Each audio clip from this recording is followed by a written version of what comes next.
राधे।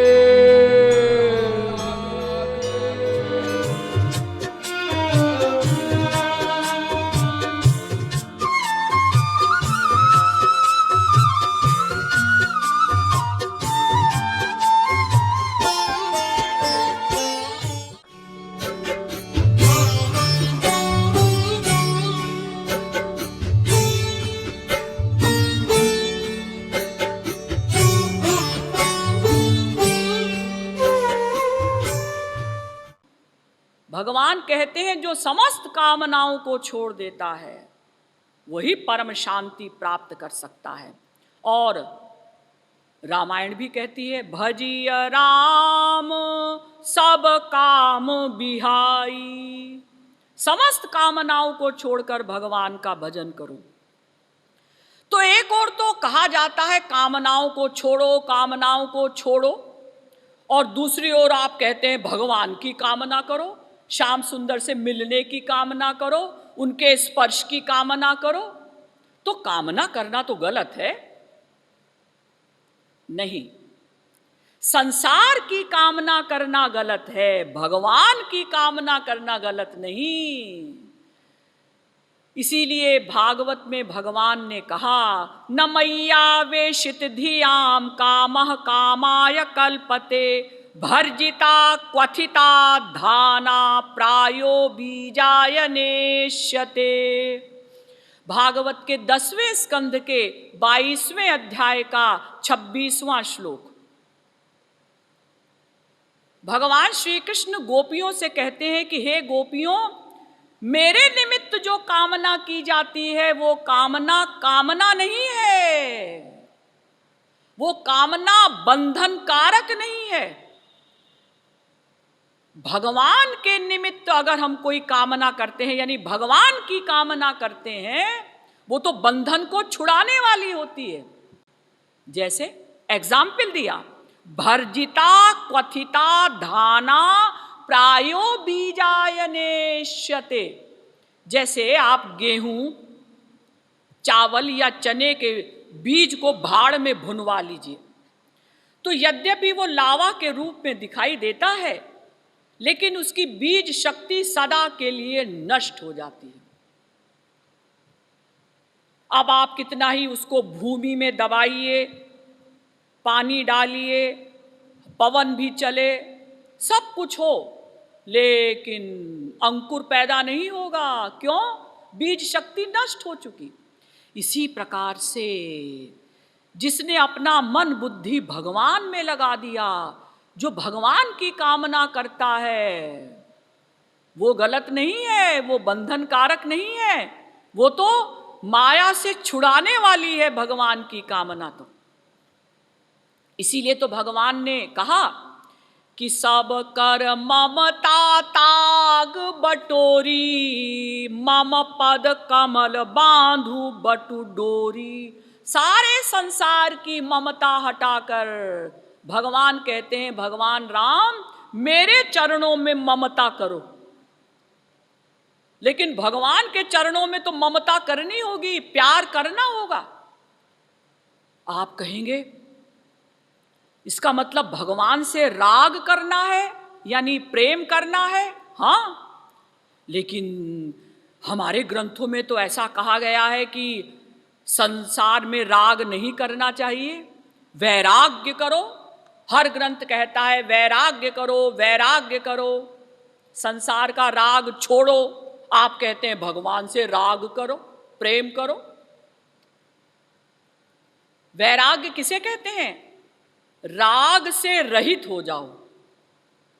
तो हर ग्रंथ में तो कहा कि वैराग्य करो, आप कहते हैं भगवान से राग करो। हाँ, तो संसार से वैराग्य करना है, भगवान से वैराग्य नहीं करना। भगवान से तो राग करना है।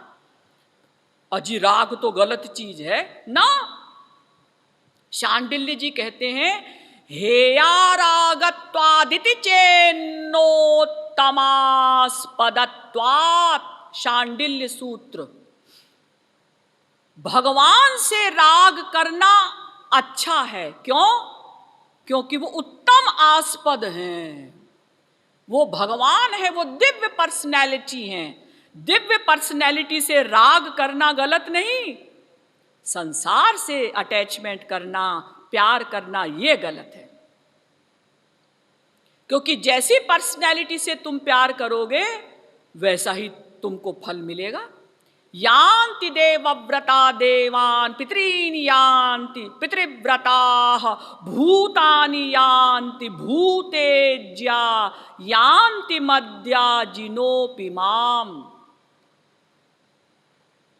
गीता 9वें अध्याय का 25वां श्लोक। भगवान कहते हैं यान्ति देवव्रता देवान्, जो देवताओं की भक्ति करते हैं वो देवलोक जाते हैं। जब देवताओं का पतन होता है उनका भी पतन हो जाता है। और जो भूतों की भक्ति करते हैं मनुष्यों की, तो उनको मृत्युलोक मिलता है, बी क्लास की जेल। और जो राक्षसों की भक्ति करते हैं उनको नरक। इसीलिए तो भगवान ने कहा कि सब कर ममता ताक पटोरी, मम पद कमल बांधु बटु डोरी। सारे संसार का राग हटाकर मेरे चरणों में राग करो, मेरे चरणों में ममता करो। आप कहेंगे दीदी ठीक है, लेकिन एक बात और बताइए कि बिना ज्ञान के मोक्ष कैसे होगा? आप कहते हैं भाई ज्ञान मार्ग कोई विशेष अच्छी बात नहीं है, भक्ति करो भक्ति करो, तो बिना ज्ञान के मोक्ष कैसे होगा? इसका उत्तर यह है कि भक्त लोग तो मोक्ष चाहते ही नहीं। असली प्रेमी मोक्ष कभी नहीं चाहता। इसीलिए तो भागवत में नाग पत्नियां भगवान श्री कृष्ण की स्तुति करती हुई कहती हैं, न नाक पृष्ठम न च सार्वभौमं न रसाधिपत्यम न महेन्द्रधिष्ण्यम न योग सिद्धिरपुनर्भवं वा वाञ्छन्ति यत्पादरजः प्रपन्नाः। भागवत के 10वें स्कंध के 16वें अध्याय का 37वां श्लोक। हे श्री कृष्ण, नाग पत्नियां कह रही हैं, हे श्री कृष्ण, जो आपके चरणों के मधुप हैं, जो आपके चरण कमलों से प्रेम करते हैं, वो चक्रवर्ती सम्राट का पद, रसातल का पद, इंद्र का पद, ब्रह्मा जी का पद,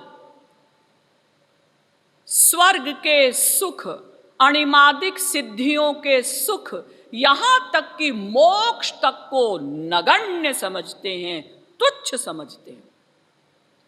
दास्यम बिना न ही छंति सालोक्यादि चतुष्टयम ब्रह्म वैवर्त पुराण।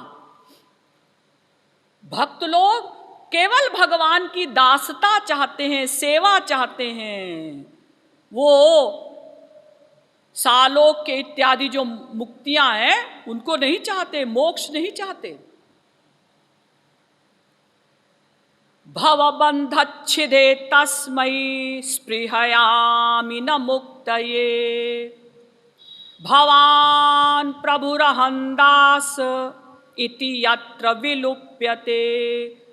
वाल्मीकि रामायण। हनुमान जी कहते हैं, महाराज मुझे ऐसी मुक्ति नहीं चाहिए जिसमें ये भाव ही समाप्त हो जाए कि मैं दास हूं और आप मेरे स्वामी हैं।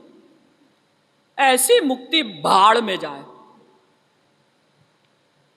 इसीलिए जब भगवान राम ने कागभुषुंडी जी से कहा कि कागभुषुंडी मांगुवर अति प्रसन्न मोहि जान अणिमादिक सिद्धि अपर निधि मोक्ष सकल सुख खान।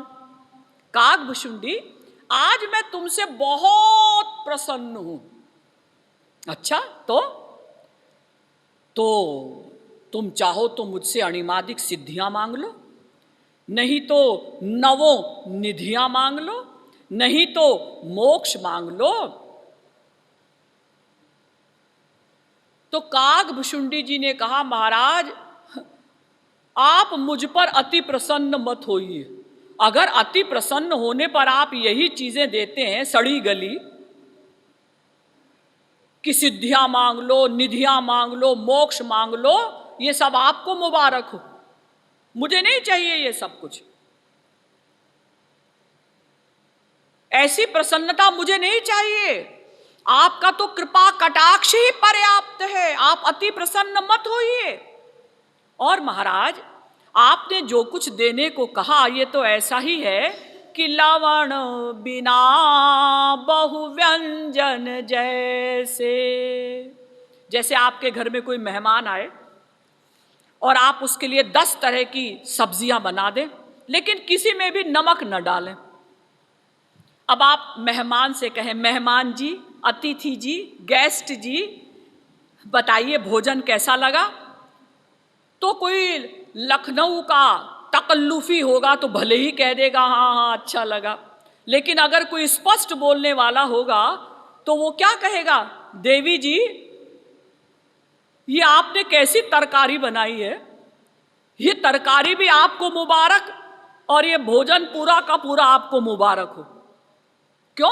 क्योंकि आपने इसमें नमक तो डाला ही नहीं है। बिना नमक के ये तरकारी भाजी क्या हमको अच्छी लगेगी? बलिहारी है आपके भोजन की। तो इसी प्रकार से काकभुशुंडी जी भी कह रहे हैं कि महाराज आपने जो कुछ देने को कहा है वो मुझे नहीं चाहिए। हे राम, मुझे तो आप अपनी अनपायिनी, विशुद्धा, निर्भरा, गुणातीत दिव्य भक्ति दे दीजिए। मुझे ये सब नहीं चाहिए, मोक्ष वोक्ष। तो भगवान को भी एडमिट करना पड़ा कि सुनु वायस ते परम सयाना, काहे न मांगे सी अस वरदाना। अस विचारी जे परम सयाने, मुक्ति निरादरी भक्ति लुभाने। काकभुशुंडी तुम वास्तव में परम चालाक हो। ज्ञानी जो मोक्ष मांगता है, मुक्ति मांगता है, वो चालाक है, सयाना है। और भक्त जो भक्ति मांगता है वो परम चालाक, परम सयाना है। क्यों? क्योंकि भगति करत सोई मुकुति गोसाई, अनिच्छित आवत बरियाई। जिसको भक्ति मिल गई उसकी मुक्ति तो अपने आप हो जाएगी, मांगने की आवश्यकता क्या है? अरे भाई, जिसको भक्ति मिल गई, दिव्य प्रेम मिल गया, उसका आवागमन तो छूट जाएगा, उसका मोक्ष तो अपने आप हो गया, उसको मांगने की आवश्यकता नहीं है।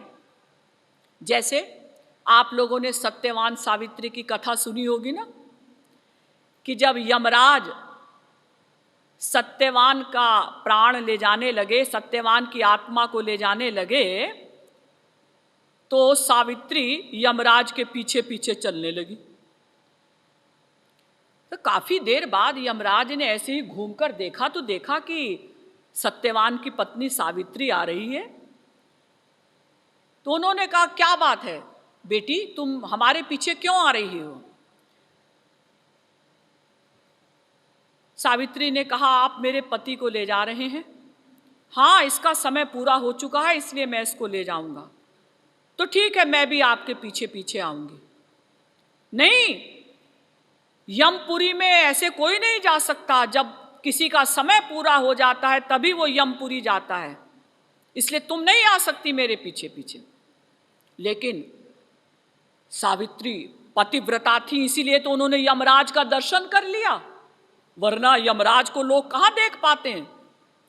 स्वयं यमराज आए थे लेने के लिए सत्यवान को, क्योंकि सत्यवान भी बहुत अच्छी कक्षा के व्यक्ति थे।